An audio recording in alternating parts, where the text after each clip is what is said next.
would keep the light. Running into darkness, you'd be my escape. Why have we been so easy to unfold? Future might seem out of reach, but we're getting close. Will you follow me when the sky starts to change? Yeah, we won't be afraid. We'll never be the same again. Will you follow me? We won't leave it to chance. We can't wait on romance.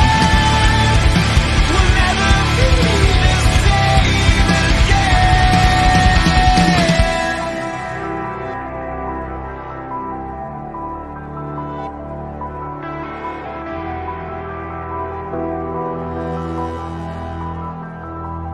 Will you follow me when the sky starts to change? Yeah, we won't be afraid. We'll never be the same again.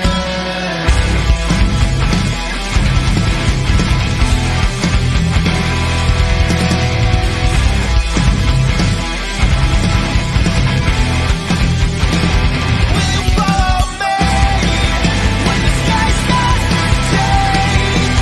Yeah, we won't be afraid. We'll never be the same again. Will you follow me? We won't leave it to chance. We can't wait on romance. We'll never be the same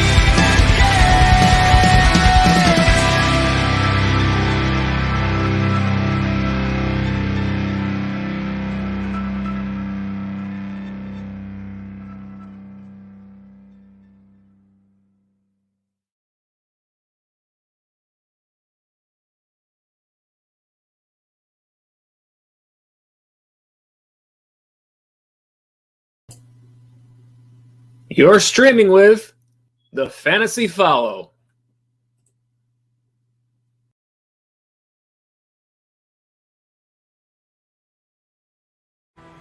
What's up, everybody? Welcome to TFF Live and the Sunday Pregame Show for Week 13 of Fantasy Football. A big weekend of football today, tomorrow, into Tuesday. Everybody is at zero fantasy-wise and making that playoff push. So it's a great day of football ahead. We can't wait to get it started. Let's give you a look what we got on today's show for you today. We got to look back at Week 12. We got some player updates for you from around the league, actives and inactives for the 1 p.m. games, and starts and sits for Week 13 of fantasy football. Of course, we want to remind you that our live chat is open, answering your fantasy football questions all day long. And if you're watching on replay, please feel free to leave your comments below. But either way, let's get right into it. Well, this was the year that we were finally seeing the promise of Will Fuller for the Houston Texans. So many times he'd seen his seasons cut short due to injury. This year, finally making it through the year healthy. He was the WR8 overall in fantasy football right now. And now Will Fuller has been suspended 6 games by the league for violating their policy on performance-enhancing substances. So definitely disappointing for Houston and what has been overall, I would say, a disappointing season for that team. Reports were that Fuller did say that he had thought he was taking a substance that was okayed, and turns out that it was not. So certainly disappointing, coming off a big 171-yard game just last week. It had been a tremendous season so far for Fuller, but his season this year is now over. And this week, interim head coach Romeo Crennel, he was asked about the future going forward this season for his quarterback, Deshaun Watson, after losing Fuller. Well, I think that he'll play well because he's a great quarterback, and great quarterbacks play well. Even though that they might not have that favorite target, all of a sudden another target becomes their favorite. Guys who can get open and who can catch the ball. And we have guys on the team that can do that, So I think that he'll continue to be great. With DeAndre Hopkins gone in Houston, Will Fuller had really had his opportunity to take over that top receiver spot there with Watson throwing on the ball. Only 2 players this season up till this point had recorded as many 100-yard receiving games as Will Fuller had with 5, and that's DK Metcalf from the Seahawks, and again, Hopkins with the Cardinals.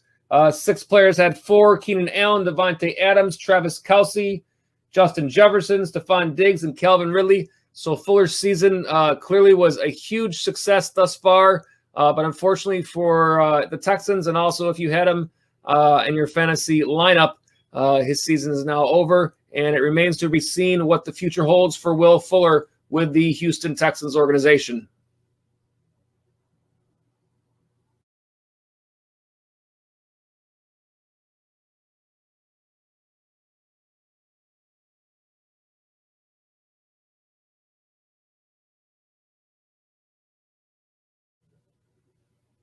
Taking a look back now at the top scorers from last week over in Week 12, starting with the quarterbacks. It was Deshaun Watson for the Houston Texans. That win against the Lions, 33.12 fantasy points. That was 318 yards passing, 4 touchdowns, adding an additional 24 yards on the ground.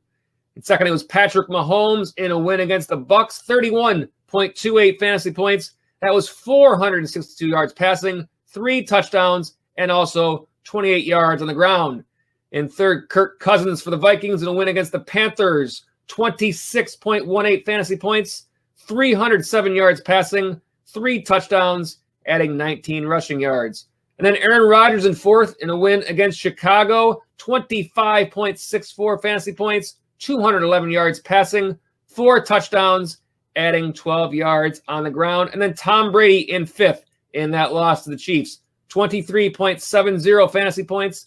That was 345 yards passing, 3 touchdowns, -1 yards on the ground. So this dual threat thing still needs a little work, but nonetheless still a nice game for TB12.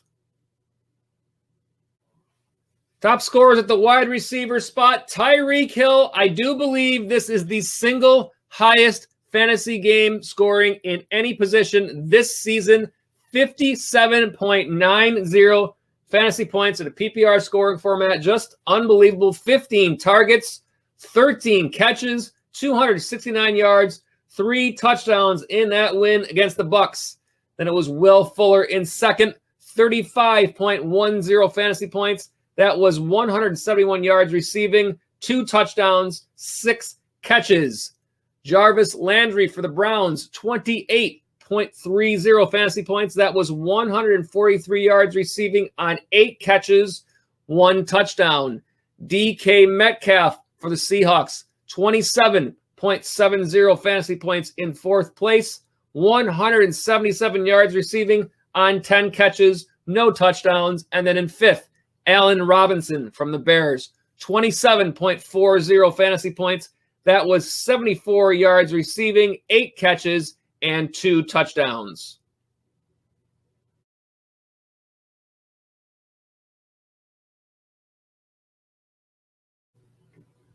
Top scorers from last week at the running back spot, having a great year. Derrick Henry in first for the Tennessee Titans in that win against the Colts, 38.50 fantasy points. That was 178 yards rushing, 3 touchdowns, also adding 2 catches for 7 yards, no touchdowns through the air. Also having a great year in second, Antonio Gibson from the Washington football team, 36.60 fantasy points in that win against the Cowboys. That was 115 yards rushing, 3 touchdowns, also adding 5 catches, 21 yards, no touchdowns through the air. Then it was James Robinson for the Jaguars in third. Robinson, 26.90 fantasy points. That was in a loss against Cleveland. 128 yards rushing, 1 touchdown, 5 catches, 31 yards through the air, no touchdowns there. And then Nick Chubb, same game for the Browns, 26.60 fantasy points. That was 144 yards rushing, 1 touchdown, 3 catches through the air for 32 yards, no touchdowns that way. And then Latavius Murray for the Saints, 25.60 fantasy points. That was in a win against Denver. 124 yards rushing, 2 touchdowns, adding 1 catch for 2 yards, no touchdowns through the air. Over the tight end spot, it was Dallas Goedert leading the way from the Philadelphia Eagles. 20.50 fantasy points. That was in a loss to the Seahawks. 75 yards receiving, 7 catches, 1 touchdown.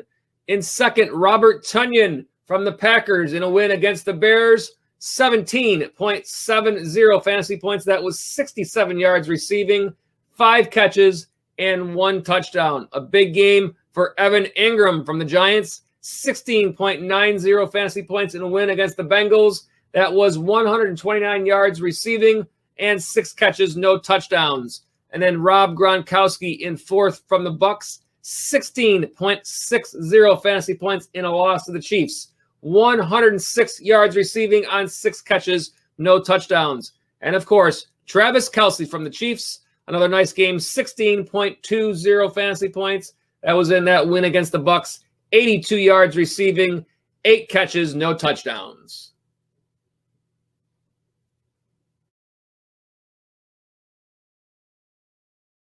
Hey, how about I take the mute off? Some early chats to get to here, so let's get right into that. We'd like to get to the chats as soon as we can, and we're glad all of you guys are with us on the live stream. As always, we got a lot of content for you that we'll go through throughout this show, but we would much rather be talking with you than talking to you. So let's get right into the chats, starting with Mary Dedon. Welcome back. Glad to have you on the stream again. We see some of you that were here with us on our late night Saturday Stars show last night. Absolutely glad to have you all back. Larry, one of our longest running regulars. Larry, I don't know if you've missed a single Sunday pregame show yet. So Larry, so glad to have you here. And Larry, you say hi, Joe. And I say hi back. And it looks like you have cracked open a cold one there again this week. So that's a good start on the Sunday pregame show. And then our first chat question from, I'm going to try on this last name again, Sebastian Doiron. I think I'm saying it right. I sure hope so. Again, back with us from our late night show last night. And welcome back. And you say, I'm still stressing about my Kyler Murray or Lamar Jackson decision. Who would you choose and who is least likely to bust? Well, let's do this. Let's go ahead and put up on the left side of our screen, as we always do, this great new deal that we've got, the graphic that tells us fantasy points. We don't want wide receivers. We want quarterbacks. Fantasy points to the quarterback position. And let's take a look at these two matchups. First of all, you've got Kyler Murray, Arizona playing at home against the Rams, 4:05 window. The Rams allowing the fewest fantasy points to the quarterback spot. And then you've got Baltimore playing on Tuesday against Dallas. Dallas currently allowing the 11th most fantasy points to the quarterback spot. So for what it's worth there, I think the clear matchup advantage is with Lamar Jackson. Again, check on your reports as often as you can to see what the situation with Lamar is. Make sure that he is good to go. I have not checked on his report so far. I've been checking on all the active and actives for the 1 p.m. games. So I have not looked over at Lamar to see if there's any new information about his status. I think who is least likely to bust? Kyler Murray still has a little bit of that injury going and playing a tougher defense. If I had to guess, I mean, listen, both of these quarterbacks are top quarterbacks. Lamar has been a little bit up and down this year. Kyler's been really solid. But clearly, the matchup advantage goes towards Lamar here. You have to think that Baltimore is leading most of that game against Dallas, meaning a lot of run game. Certainly, that's in Lamar Jackson's wheelhouse. I don't think it's a wrong choice to go him. I think really that your biggest problem here is his status. I think if Lamar is good to go, listen, this is the guy that was a first-round draft pick, potentially a second-round draft pick. I think you can go with him here. I don't think Kyler Murray is necessarily a bad start, but it's clearly the tougher of the two matchups. So I do like Lamar Jackson here. But again, yeah, I understand your choice. And obviously we're all making playoff pushes here. So it is a tough one. But I do thank you for coming back with us today, Sebastian. I thank you for the question again. I think you're good with Lamar as long as his status is good. So I would say, I mean, you've got the good news is their Arizona game is in the 4:00 window. So you've got some extra time to make this decision. Not necessarily having to make it by the time that first game starts today.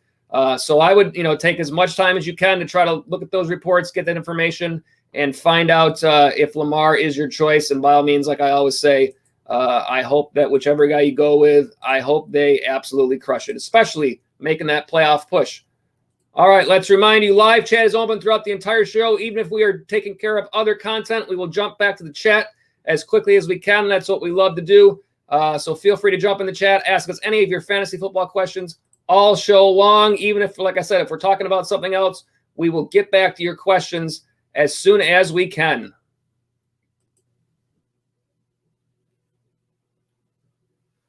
All right, let's take you around the league for some player updates from the week leading up to today's matchups, and we will start out in Detroit. On DeAndre, just because he's a rookie and it's been so long since he's practiced. I mean, even if he was clear to go Sunday, like what sort of role could he have given some of those limitations, I guess?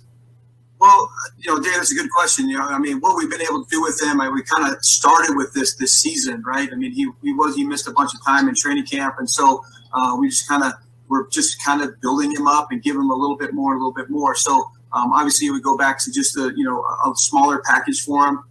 He's been in meetings. He's kind of been in and out. Coaches have been in communication with him. He's been on some Zoom stuff. So we just have to see, as far as the game plan specific stuff, it would be very specific so that, he could go out there and play fast like I talk about. Allen Robinson on there listed as limited today. Was that something that came up in practice today?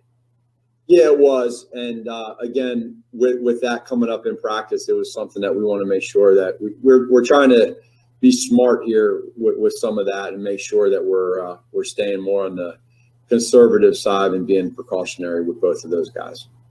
If Zach Ertz is in fact going to play on Sunday, do you kind of work him in a little more slowly just because he's been out so long? But then also the fact that he's coming back, like how much of a lift can that give your offense? Yeah, if Zach is able to go, I think you got to be smart with him. Just like we have with guys that have returned to play a little bit, especially guys that are in these skill spots that are running a ton and can become fatigued throughout the game. We got to be smart with him. But I think he gives obviously a boost to the passing game. He's obviously a target of Carson's and something that we've had success with that. But yeah, we'll take it slow with him, but it'll be a nice lift to get him back out there. Could you talk a little bit about Jeff Swaim and what he's been able to contribute over the last game when he's been called upon? Just a player that we worked him out in camp and really appreciate it. Enjoyed the workout.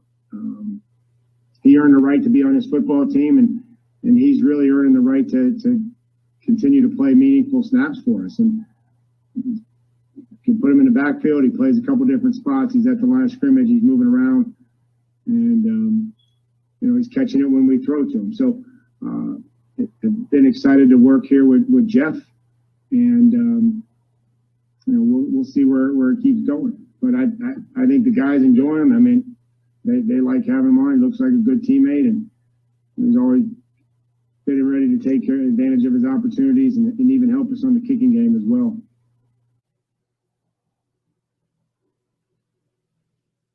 Actives and inactives for the 1 p.m. games. They are up next. But before we do that, we will remind you, the TFF Live Sunday Pregame Show. We thank you for joining us. We're here every Sunday at 12 noon Eastern Time, taking you right up till game time, answering all your fantasy football questions, and getting you ready for your matchups each week.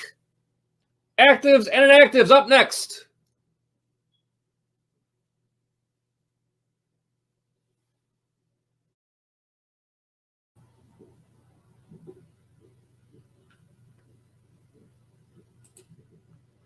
All right, we got a couple of chats before we get to the actives and inactives. First, we'll remind you the live chat is open throughout the entire show.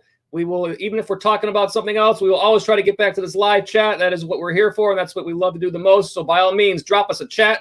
Let us know your questions. We got a couple to go through right here. Here is Larry asking Ben Roethlisberger or Ryan Tannehill. All right, Larry, let's put up the graphic on the left side of the screen. Fantasy points to the quarterback position. Let's take a look at these two matchups for you. Roethlisberger playing Monday night against Washington. Fantasy points allowed by the Washington football team to quarterbacks, 22nd, so in the bottom half. Ryan Tannehill for Tennessee against Cleveland. Fantasy points allowed by Cleveland, 10th most. solidly in the green. Sneak preview when I do the starts and sits. Ryan Tannehill will be my number one start for this week at the quarterback spot later on in the show when I reveal those lists.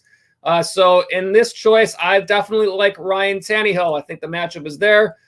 In addition, Roethlisberger actually has not practiced all week, kind of nursing a knee injury there.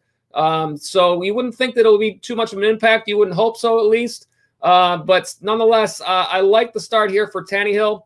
I think that he's had a couple of down games, but I think he's in a good spot to have a little bounce back here against Cleveland. So I would go with Ryan Tannehill. I think is a fine start out of those two. And as I always say, Larry, no matter who you start, I hope they crush it.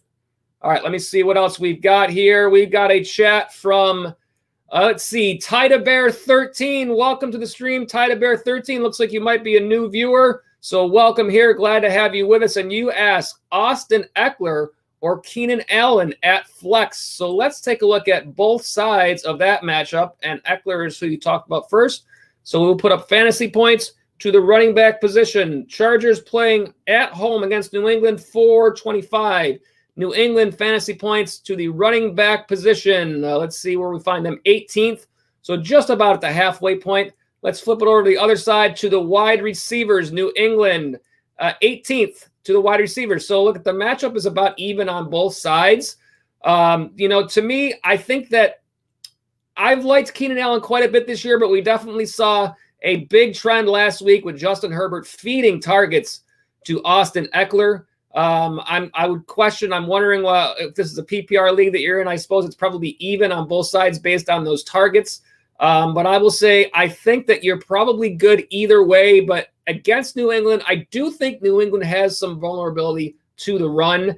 And if anything, you got Stephon Gilmore looming in their secondary. If you're going to guess who they might put him on, I would guess Keenan Allen, that Belichick will probably try to shut him down first. So of these two, kind of my gut is going with Eckler here between these two. I think either one of them could have a nice game. So I don't want to say for sure that one of them is going to not play well. I don't think that's necessarily the case. But just my gut, what I'm thinking here says Eckler, just based on those targets. And what I want to do here is let me just look up the targets real quick. If my computer cooperates, I will get them. And if it doesn't cooperate, then I may not. But let's see. Keenan Allen last week against Buffalo still had 10 targets, 4 catches, 40 yards, and a touchdown. However, Austin Eckler, I want to say, had 16.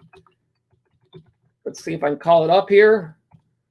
Computer's working nicely today. Always happy to see that. Eckler, 14 rushes, 44 yards. And let's see, on the other side of that, now, of course, you're going to show me other stuff that I'm not looking for. 16 targets, 11 catches, 85 yards. I think that this is a close one because I think both the players certainly have the potential. I probably, based on what happened last week, would probably lean towards Eckler here. But listen, if this is your flex option, you got a great team already. So congratulations on being in great shape. I'm going to say Eckler, I think, is a fine start. But by all means, like I always say, I hope whoever you decide to choose here crushes it. I always try to give some good opinions backed up with some information. So Tida Bear, appreciate you being on the stream. Again, I do think that you might be a new viewer, so glad that you found us. And by all means, if you like what we're doing here, go ahead and click that subscribe button. Make sure that you can get those notifications whenever we have new content, just like we had last night when we did our Saturday Stars show. That was a great show, a lot of chat questions. We love having you guys all here. So again, thank you for being on the stream. We will remind you that our live chat is open throughout the entire show. So even if we are talking about something else, hit us up in the live chat. We will get to those as quickly as we can. What we got for you right now is the actives and inactives for the 1 p.m. games. So we will start it off right there at the New Orleans-Atlanta matchup. And Julio Jones and Todd Gurley, the two players that have been in question here. Both of those players are active in this game. No surprises. Of course, you've still got Drew Brees out. So it's going to be Taysom Hill at the quarterback spot. Nothing really else to speak of that I see here other than those two big names. But again, if you've been hoping that those two players played, I know Julio is a big name for a lot of people right now looking towards your playoffs. Let's hope he's fully healthy and not just trying to push it like he has done in some other games. But those guys are in. The next game that we'll take a look at here is Detroit and Chicago. few names all on the Detroit side. Kenny Galladay, again, out for this game for the Lions. And also DeAndre Swift has been named out for this game. He was doubtful coming in. He will not play. Matthew Stafford is active. Stafford will play. Going to be an interesting one to see what happens here with these guys that are out. Who knows? On the Chicago side, nothing really to speak of. I shouldn't say that. Allen Robinson was listed as questionable. He is not on the report for the Chicago. I'm going to double check that just to make sure I'm giving you good information. But yes, Allen Robinson is not on the report, listed as inactive, so he is good to go for this game. So you're happy about that if you have him in your lineup for Week 13. All right, the next game up on the slate here is Cleveland and Tennessee. Inactive for the Titans is Jonnu Smith. Nobody really else to speak of on either side. Again, I'm double checking to make sure that I'm giving you good information here. I've heard a lot of talk about Anthony Firkser at the tight end spot because of Jonnu Smith being out. In the player update segment of the show, there's a reason why I put that update from Coach Mike Vrabel about Jeff Swaim. A lot of people are pointing to Firkser as the next guy up here with Smith out, and I have a feeling this is a Jeff Swaim game for Tennessee. We saw him, now it wasn't a lot of targets last week, but we saw him see the most targets of all the tight ends there in Tennessee. I think they're bringing him on at this point, and I think that he's going to be the guy, if anybody, that they look to in Smith's absence here. So kind of a sneaky little thought here if anybody needs a desperate play at the tight end spot, and it would be a desperate play. But I do think there's something there, so this will be one to monitor as this game goes on. Next up, we got Cincinnati and Miami. Couple of names to note here on the Dolphins side. Of course, on the Cincinnati side, still no Joe Mixon. So Giovanni Bernard is the guy there in the backfield, and also no Joe Burrow. So, oh boy, it's Brandon Allen again. Not great last week from what we saw there in terms of what we were hoping for out of our wide receiver for Cincinnati. Nonetheless, on the Miami side, Salvon Ahmed is inactive, and Myles Gaskin is back from IR. I know that I tried to say last week that he was back, but he truly is back this time. So yeah, that pretty much, I don't know that there's anybody that's going to be in his way in terms of his workload there in the backfield. So I think you're feeling good if you were able to stick with Myles Gaskin for this game. And just looking through the list, again, Tua Tagovailoa is expected now to start this game. That's what we've seen all reports. If you're thinking about playing either him or Ryan Fitzpatrick, keep an eye on your reports. Make sure that you're good with those. But to my knowledge, everything that I've heard is this is going to be a Tua game. And that may affect your decisions when it comes down to the wide receivers, guys such as Devontae Parker and possibly the tight end Mike Gesicki in that game.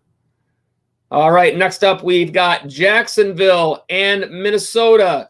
Not a lot to see here on the Jacksonville side of things. Obviously, DJ Chark has been banged up, was not listed as questionable for this game. The only person that was out I didn't even put on the list is their backup quarterback, Jake Luton. I didn't bother putting him on the list. Irv Smith is out again for Minnesota. We saw a nice game from Kyle Rudolph last week without Irv Smith. And also Alexander Madison is out. Obviously, Dalvin Cook is getting the bulk load of the work there in that backfield.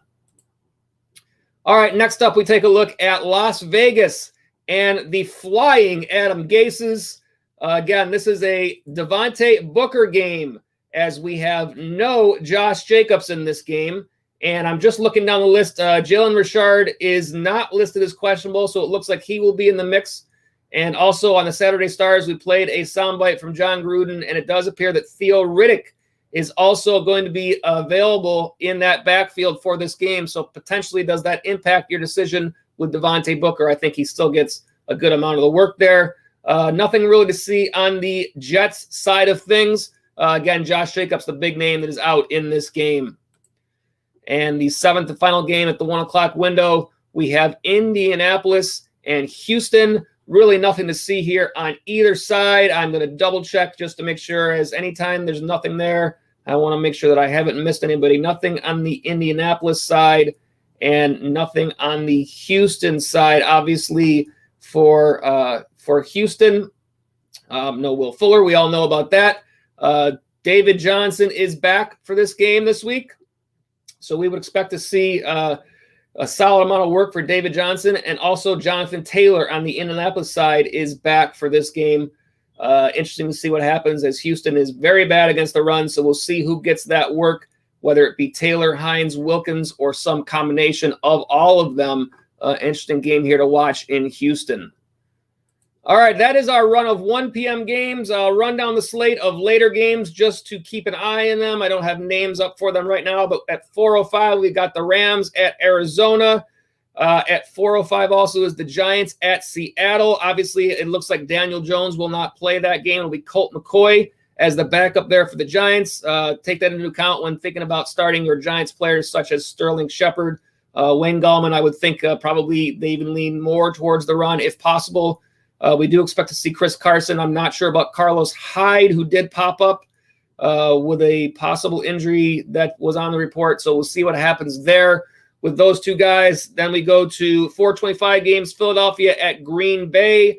I do think that Zach Ertz has been activated. Not sure how much play he will get for Philadelphia. We heard from Doug Peterson in the soundbite earlier. New England at the Chargers. Again, Austin Eckler back in full fold. New England side, not sure what we see on the running backs. You never know with Bill Belichick. The Sunday night game, Denver and Kansas City. Keep an eye on Clyde Edwards-Helaire. Questionable for that game. Looks like it's going to be a game-time decision there. Be prepared with a backup plan if need be. Looks like Denver, I think Philip Lindsay was a guy, and Jerry Jeudy was a guy that was also a little bit in question for those games. So keep an eye on your reports if you're looking to play either of those players. 2 Monday night games this week, Washington and Pittsburgh. Buffalo and San Francisco. I'm not aware of any real injury concerns there. John Brown remains out for the Bills.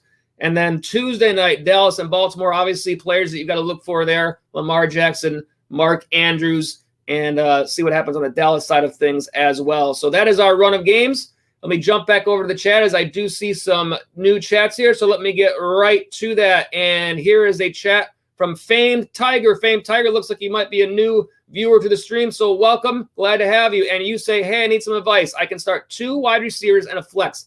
I have Michael Thomas, A.J. Brown, Devontae Parker, Cooper Kupp, Robert Woods, Debo, Chark, Mostert, and Snell. Pretty stacked. Let me see. You also say Rams will win, Seattle will lose. You heard it here first. We will take that into account as we watch these games. Let's take a look at these, starting 2 wide receivers and a flex. As you know, Michael Thomas is a little bit of a question mark with Taysom Hill there. I like A.J. Brown a whole lot in that game against Cleveland. I think he's one of your top guys. I am questionable on Devontae Parker. I do like Cooper Kupp over Robert Woods in that game. I think that Woods is going to see Patrick Peterson most likely, and Kupp will see a lot of work out of the slot. I'm not high on DJ Chark this week because of the quarterback situation there in Jacksonville. Just the team is, I don't like the direction that they're going there. Raheem Mostert, I think you can fire up all day in this game against the Bills. I think the Bills will give up some run yardage there. So the question is, it looks like you only need 1 potential running back out of this group. I like Mostert for that spot. I like A.J. Brown. So I think it comes down to probably a choice of who you like better between Cooper Kupp and Michael Thomas. I think there are question marks there on both sides. But let me put up, just for comparison here, the matchup numbers for both of these players. So Kupp for the Rams playing on the road against Arizona. Arizona allowing the 12th most fantasy points. You see it down the left side of your screen to the wide receiver position. In the New Orleans side of things, Atlanta to the wide receivers is a nice matchup, the 4th most. But obviously the question mark there is how much volume does Michael Thomas see with Taysom Hill? It's the same question for those of you thinking of starting Alvin Kamara, myself included in that grouping. Same thing with Thomas. It's a tough start to not start your first-round draft pick with either one of those guys. But you have a lot of good players here that I think you could plug in.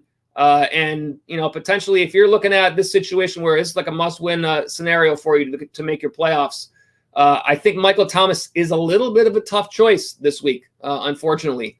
I definitely like A.J. Brown. Looking at that matchup, Tennessee, Cleveland on the left side of your screen, 11th most fantasy points to wide receivers. I don't think there's any issue with the matchup there. I don't like Parker with Tua under center. I think Kupp and Woods. I think Debo's going to have a nice game, but I think Kupp probably is a notch above. I think Mostert is a fine flex choice. I think he's going to have a great game against Buffalo. I would not say the same necessarily about Benny Snell. Much tougher matchup, and Pittsburgh has not been going heavily towards the run. So, again, as I always say, I try to give you some opinions backed up with some information. I think right now, out of this group that you put out here, A.J. Brown, Cooper Kupp, Raheem Mostert, fine starts. Go with your gut in the end. And by all means, I do hope that whoever you pick absolutely crushes it. And thank you, Fame Tiger, for being with us on the stream. And thank you for your question. All right, we got one here from Vansco. Welcome back, Vansco. Glad to see you again from the late night show last night, right? So today's 12 noon start. Glad to see all you guys on the stream. And you say, I'm going with Gaskin over Gibson, but now I'm worried about Gesicki. Should bite the bullet and grab Hooper or Kyle Rudolph. And let me see. I do see another follow-up. This is commenting on the other question. Pat Pete will probably be on Woods a lot more in Cup. Yes, I agree with that. Fame Tiger, you say thank you. And I say thank you for being here. We love to have you guys in the chat. So absolutely glad to have you with us. Let me get back to Vansco. Yeah, without Fitzpatrick throwing the ball, I think this is a big downtick for the pass game there in Miami. Gesicki is already a question mark to start. I think he gets a notch down. I think, to me, Kyle Rudolph is probably because we saw him have a nice game last week, and then we know there's no Irv Smith.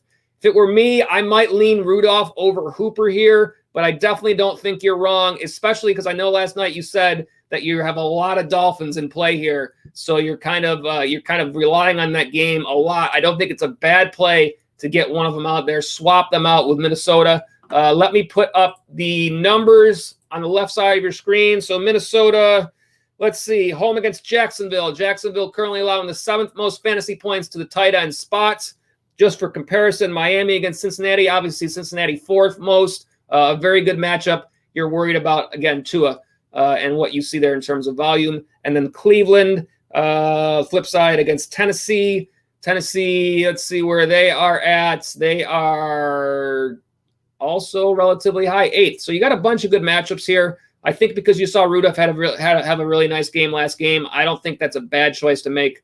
And I do think in a week like this where you're looking at getting towards your playoffs, I think you go for broke here. So I like the play. And again, Vansco, whoever you do end up picking, I hope they crush it. But absolutely, this is the time when we all get worried. And I know I'll speak for myself. I did not even get a chance to really double check my lineups before starting this show. I did. So I'm hoping I got everybody where I want them. And possibly I'll get a chance, but usually this show runs right up until 1 o'clock or possibly even a little bit past. So we'll see what happens there. I got to hope because I'm making that playoff push too. But thank you again, Vansco, for being here. Appreciate the question. Builder 1K, this might be my last game. Wish me luck. I do wish you luck. Wish all you guys luck, and hopefully it comes through. But I think Builder 1K, you had that Gaskin dilemma, if I remember correctly, from last night. So if I'm thinking otherwise, then let me know if I'm wrong. But yeah, I think that we're all looking for a big game here this week, looking towards the playoffs. I know for a lot of you, playoffs either start next week or the week after. So this is a tough one. Good luck to you, Builder 1K. I hope you crush it. Marco Rodriguez. Mark, I said that like it was a middle name or something. Marco Rodriguez is trying to say it correctly. Thank you for being on the stream. I see a question here from here. You ask Anthony Ferkser or Mike Gesicki. This is a tough one to me, and I will tell you why. First, let me put up the matchups on the left side of the screen so we can have a little comparison here. Tennessee at home to Cleveland. Cleveland, the 2nd most fantasy points to the tight end spot. Gesicki, Miami, we just talked about. Home against Cincinnati. Cincinnati, the 4th most to the tight end spot. 2 great matchups. Question marks to me on both sides. Gesicki has been very hit or miss this year, and I would feel a lot better with him if Fitzpatrick was your quarterback, but it looks like it's going to be Tua, so I think that makes a big difference. In Tennessee, so Ferkser is the guy that most people are going to lean to. I have this suspicion that last week we saw Jeff Swaim get worked into the passing game more. This is a player that I kind of liked when he was in other spots on other teams. I want to say he had some play with Dallas for a while. If I'm wrong, don't quote me. For some reason, I feel like something is up there in Tennessee. It's hard to trust your gut on trying to say, well, is Swaim going to be the guy there when we haven't really seen it? But we didn't see much activity in terms of passing work to the tight ends for Tennessee last week. However, Swaim did see the most. Now, it was only 3 targets, but the other 2 guys, Smith and Ferkser, they had 1 target amongst the 2 of them. I don't know what's up there. I think of these 2, man, this is tough. You might by default have to lean with Gesicki more just because I don't know if you know what you're going to get there in Tennessee. I would scour that waiver wire last minute and see if there is anybody else out there. Is there? Probably not, but is there perhaps a Jordan Reed sitting out there that people aren't thinking about for San Francisco? Are there any other players that you can potentially look at? Let me see if I've got anybody else on my list who might be in play. Probably not. Most of these guys that I looked at in terms of start sits this week are going to be on rosters already. Potentially Kyle Rudolph could be out there. Probably not. But yeah, this is a tough choice. I probably lean towards, just because you don't know what Ferkser's going to do, probably Gesicki. But I think it's really close, and I think either one of them is kind of a spot. So yeah, I hope the information helps there. Go with your gut. I probably would lean Gesicki, but I don't love it at all. So absolutely go with your gut. And by all means, as I always say, I hope whichever guy you pick absolutely crushes it, takes you to a W this week. All right, we got a chat here from Ray N. Welcome to the stream, Ray N. Think you might be a new viewer, so glad to have you with us. You say Miles Sanders, Julio Jones, or Terry McLaurin. Let's put up some matchups here. Let's start with Sanders. I know what my gut says already, but we're going to go through this. So Sanders for Philadelphia. I will give you a sneak peek. Sanders is going to be the guy that I picked as my top start at the running back spot this week. I know that he has had issues. I know his volume has gone down, but I really feel like Philadelphia has to work him into that offense if they hope to have any success moving forward at this point. They've certainly struggled. The matchup, Green Bay, currently giving up the third most fantasy points to the running back spot. This is a great matchup. Even if Sanders doesn't get all of the work there, you would expect it's possible that more than one player has a nice day in that backfield, whether it be Boston Scott, Corey Clement, or whatnot. But Sanders, to me, has to be their guy. I just can't understand why they haven't been getting him more involved. Looking at the other side of that, Julio Jones, that's a 1 p.m. game, playing at home against New Orleans. The matchup, New Orleans 23rd, so the 10th fewest fantasy points to the wide receiver spot. Certainly in the bottom half, not a great matchup. You're talking about Julio potentially being injured. Don't know how good he is going to feel in this game. Obviously, if he's healthy, Julio is a beast, but we just don't know where he's at. Terry McLaurin, Washington playing at Pittsburgh on Monday night. Pittsburgh currently allowing the 16th most fantasy points to wide receivers, so right in the middle. So of the three, the clear matchup edge goes to Miles Sanders. The only question now is, do you trust him enough to start him over Julio Jones? I think it's either Julio or Miles is your choice. I think either of them are above McLaurin this week based on those matchups. I think you got to go with your gut here. To me, especially if this is a non-PPR league, I think Sanders is a fine start. I think it's at least safer based on the possible injury issues for Julio Jones. So going through all that information, I will say I think Miles Sanders is a fine start. But as I always say, go with your gut bottom line, and I hope whichever guy you pick there crushes it, and I hope that information can help you out a little bit. Ray N, thank you for being on the stream. We always appreciate all of our new viewers, and I'll remind all of you guys that are out here on the stream, if you have not done so yet, we are a brand new channel, so be sure to hit that subscribe button because we don't always come up quite as high on the searches. Might be a little more difficult to find us. Make sure you can get those notifications whenever we have new content. All right, Vansco jumps in and says, I put Kyle Rudolph in. He is unhappy with the current situation of COVID conditions. We all share that, I'm sure. Yes, it was a good matchup there, but it is the safer play for Rudolph. Again, I haven't looked up Mark Andrews' status, but I am sure that you have. And so, yeah, I think that this is a reasonable play for you. And of course, what's going to happen, I've seen this on a couple of shows today, is as soon as you decide to go the other way, you're pretty much guaranteeing that that guy you wanted to play is going to have a huge day. So hopefully things work out, and by all means that points come your way in these matchups. All right, thank you all, guys. I'm not saying thank you because I'm going anywhere, but I'm just letting you know that we appreciate you being on the chat.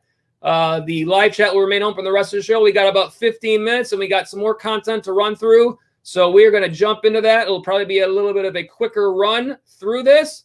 But let's go ahead and jump right in as soon as I find it over here to the rest of our content.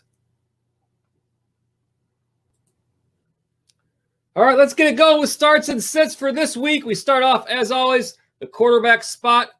The top start for week 13, it's Ryan Tannehill from the Tennessee Titans. I believe I had him as the top sit last week. So we turn it right around, playing the Cleveland Browns.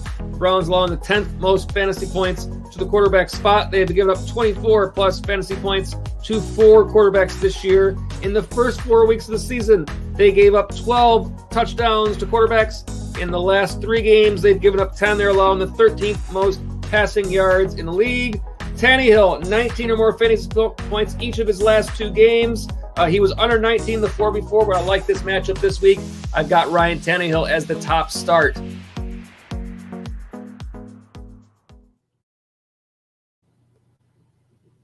All right, and the rest of the top 5, and I'll pop this in here. Vansco, you say thanks again. I appreciate it. And I say no, thank you. Thank you for being here on the stream. Obviously, without you guys, we are just presenting content. We'd much rather be able to talk with you and go through all this information. I will be speeding through these starts and sits. So, I like to give a little bit of information, but we are close to game time. So I want to make sure and get these all on the screen for anybody that's looking to get any of this information. So again, quarterback starts. I like Kirk Cousins this week. A lot of these guys we talked about last night on our Saturday Stars top matchups for the weekend. Derek Carr at number 3, Taysom Hill. I think of all players in that Saints game, you probably trust him more than anybody. Hard to say that, but you just don't know what you're going to get from Thomas and Kamara at this point. And Baker Mayfield also with a nice matchup in his game against Tennessee. Top quarterback sit for week 13. I've got Carson Wentz playing against the Green Bay Packers, currently allowing the 7th fewest fantasy points to the quarterback spot. They have only allowed 24 plus fantasy points 1 time this year, and they have had 5 interceptions in the last 4 games, currently allowing the 15th fewest passing yards in the league. Wentz, it's been rough for the Eagles this year. 6 interceptions in the last 5 games. No games of 20 plus fantasy points in his last 4. I have Carson Wentz as the top sit this week.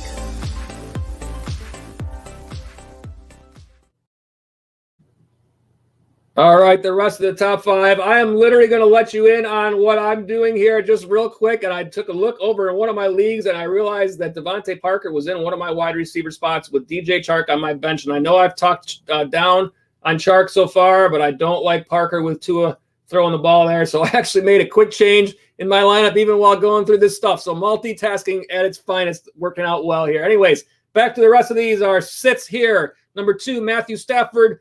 Injury concerns there, but a bad matchup against Chicago. Matt Ryan, New Orleans was all over him in their last matchup. I think certainly that's going to impact your decisions also with the wide receivers in that game. Sam Darnold plays for the Jets. Enough said. And Mitchell Trubisky in that game against Detroit. I know it's a decent matchup. 7th most fantasy points to the quarterback spot. I just don't know what to expect from Trubisky. I think this one, if anything, is on the fence. Possibly not necessarily needing to be listed as a sit, but I've got him there anyway because I always give you 5, and he's the guy I pick. So Mitchell Trubisky on the sit list. The top starts and sits for week 13 at the wide receiver position. Top start this week, it's Justin Jefferson from the Minnesota Vikings playing against the Jacksonville Jaguars, currently allowing the 5th most fantasy points to the wide receiver spot. They've given up 15 plus fantasy points to 12 different receivers this year and 21 or more fantasy points to 5, currently allowing the 4th most passing yards in the league. Jefferson, 21 plus fantasy points in 2 of his last 3 games and has 3 touchdowns over the last 2 games. Another great spot for the rookie. I like Justin Jefferson as the top start this week.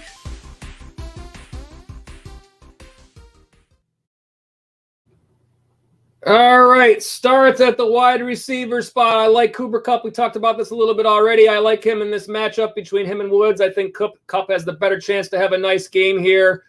Even though I had Trubisky on the sit list for quarterbacks, I do like Allen Robinson. He's good to go. He's not the injury concern. He's not inactive. He is in for this game, and he is active. And then I like Brandon Cooks in that game without Will Fuller. I know Indianapolis has been tough on D throughout the season, but I think that Cooks is going to see an uptick in volume there without Fuller. I think he's the clear-cut number 1 guy in that situation now. And also I like Marquise Brown against Dallas. You pretty much like everybody against Dallas for most of this year in terms of wide receivers. So I've got those as my 5 wide receiver starts.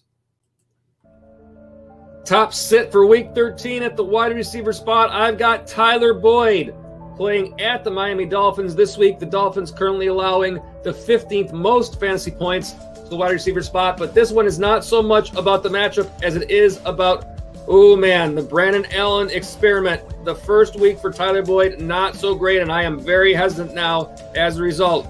In terms of the Dolphins, their defense has been fairly good as of late. They've only allowed 3 receiving touchdowns in the last 7 games, and they are currently allowing the 16th most passing yards in the league. But Boyd, last week versus the Giants, 3 catches, 15 yards, 4.5 fantasy points. Not good, and I've got him as the top sit this week against the Dolphins.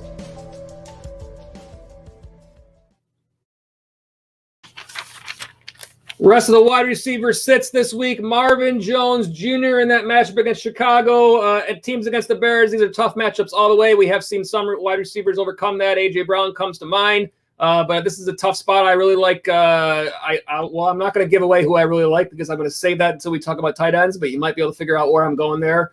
Russell Gage for the Falcons with Julio Jones back in the fold. I don't think we'll see the volume there for him. CeeDee Lamb against Baltimore, another tough matchup. And Christian Kirk against the Rams. I think that the Rams are much better across the board in the secondary than teams necessarily give or people give them credit for. I think it is not just Jalen Ramsey in that secondary. I think they are very tough across the board, as we've seen from the amount of fantasy points they allow. So I've got Christian Kirk as a sit at the wide receiver spot as well. Top 5 starts and sits for week 13 at the running back position.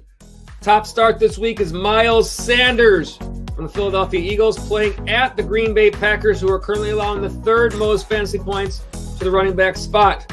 Green Bay has given up 15 plus fantasy points to 8 running backs in the last 9 games and 90 or more rushing yards 5 times in the last 7 games. Currently allowing the 14th fewest rushing yards in the league, but yet the 3rd most fantasy points. Now for Sanders, this is a great spot to get right.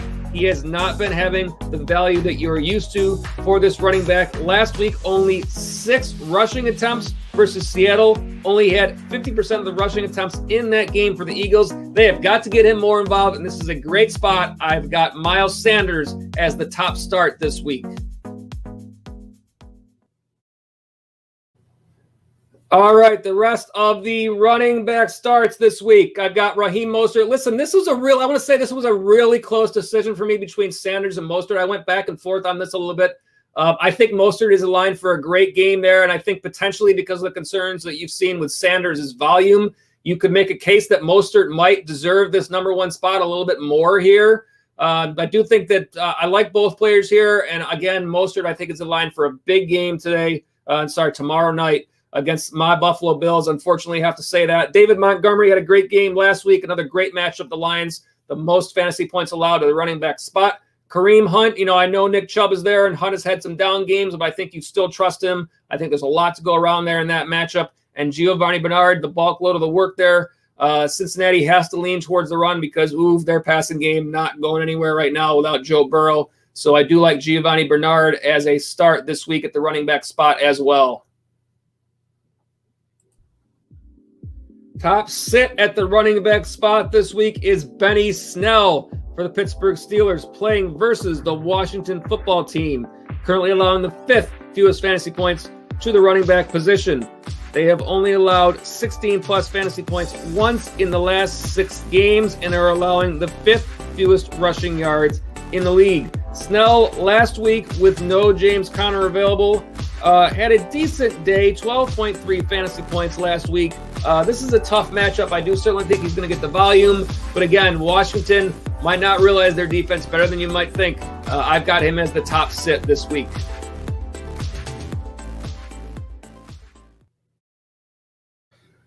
And the rest of the sits here. Brian Hill, this is not much of an issue anymore because Todd Gurley is back. But either way, if he was back or he was not back, I did not like Brian Hill in this matchup. He certainly should be on your bench now at this point. Duke Johnson, same sort of situation there, just kind of an awareness sit here. David Johnson is back. I expect that he will get the bulk of the work here. Same kind of thing with Baltimore. You've got J.K. Dobbins and you've got Mark Ingram back in the fold. Edwards probably takes a little bit of a backseat there, and at best is a split between all of those guys. Adrian Peterson, obviously with no DeAndre Swift, is going to see more work, but this is not a great matchup. Chicago, the 10th fewest fantasy points to the running back spot. I don't know if I love this game for very many fantasy points all around at all. This could be one of those ugly Bears games that we've seen throughout the course of this year. But I've got those guys as my top 5 running back sits. Top starts and sits for week 13 at the tight end position. The top start. I'm not going to do the full Rock impression, but I definitely smell what the Hawk is cooking. It's T.J. Hawkinson for the Detroit Lions playing at the Chicago Bears. The Bears currently allowing the 3rd most fantasy points to the tight end position. They have allowed 11-plus fantasy points to 6 different tight ends this year and have given up 8 touchdowns to tight ends over the course of this season. Hawkinson, in their first meeting this year in week 1, 56 yards, 5 catches, 1 touchdown. That was 16.6 fantasy points. Last week for Hawkinson, 8 targets, 89 yards versus Houston. Did not have a touchdown. Has not had one since week 9. I believe he will see the end zone this week. In fact, I think T.J. Hawkinson will actually have 2 touchdowns this week against the Bears. He is my top start this week.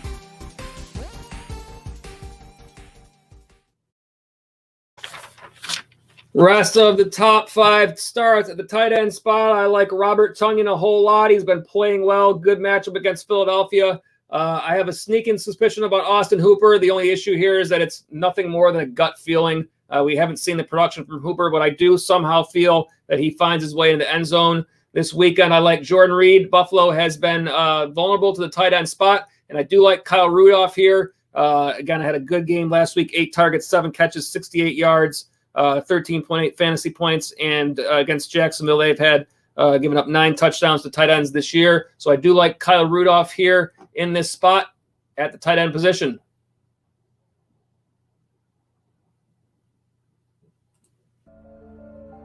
Top sit for tight ends this week, I've got Jimmy Graham from the Chicago Bears playing against the Detroit Lions. Detroit currently allowing the 9th fewest fantasy points to the tight end spot. They have only given up 12-plus fantasy points twice this year. Graham, in their first meeting this season, did have a nice game, just 25 yards, 3 catches, but had a touchdown, 11.5 fantasy points. That was week 1. However, in the last 2 games, averaging just 3.1 fantasy points, I've got Jimmy Graham as the top sit this week.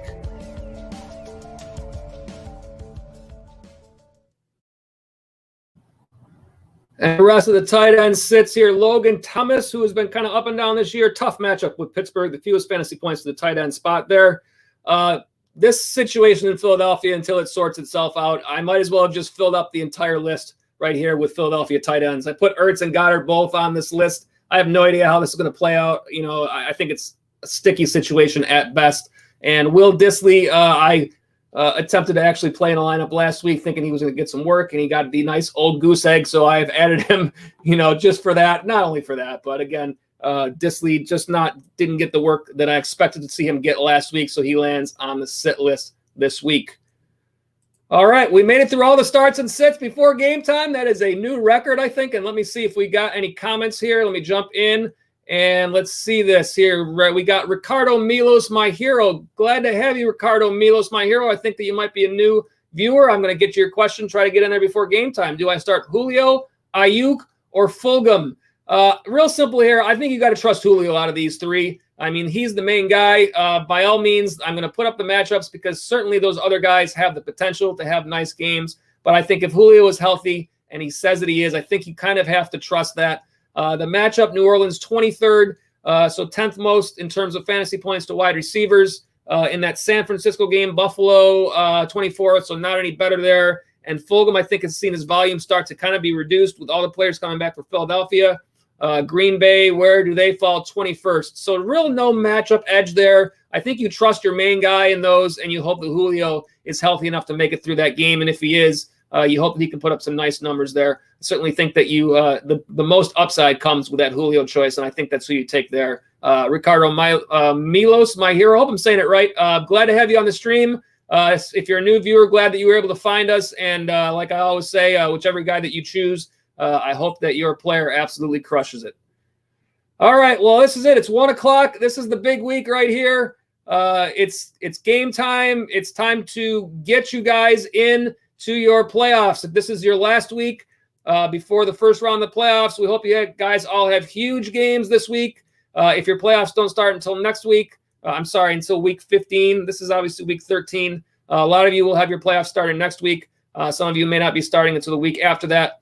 But by all means, hope that you guys absolutely crush it. We want a big day for everybody. Want a lot of touchdowns, a lot of great action to watch. There are a lot of interesting games to keep an eye on this weekend. So for sure, I'll be sitting in front of the Sunday ticket trying to see what's going on out there. But this is a great week of football, and this is what you play fantasy football here. This is your opportunity to get out there and, you just feel that pressure and make those decisions and hope that they work out for you. So again, I will say thank you guys for all being on the stream. Let's get a couple of promos up here. I don't know if we've even done that during this show because we've had a lot of content and a lot of chat to go through. So we'll talk about this first. It's a TFF Live Sunday pregame show. That's what you've just been watching. We thank you for being here. We're here every Sunday streaming live on our YouTube channel at 12 noon Eastern time. And as always, answering all your fantasy football questions, taking you right up till game time as we did today, getting you ready for your matchups each and every week.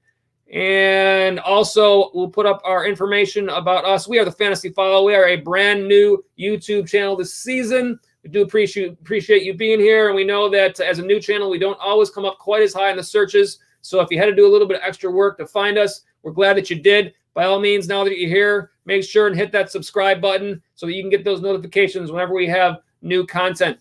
We are also on Twitter at the Fantasy Follow, and that's fantasy spelled FNTSY.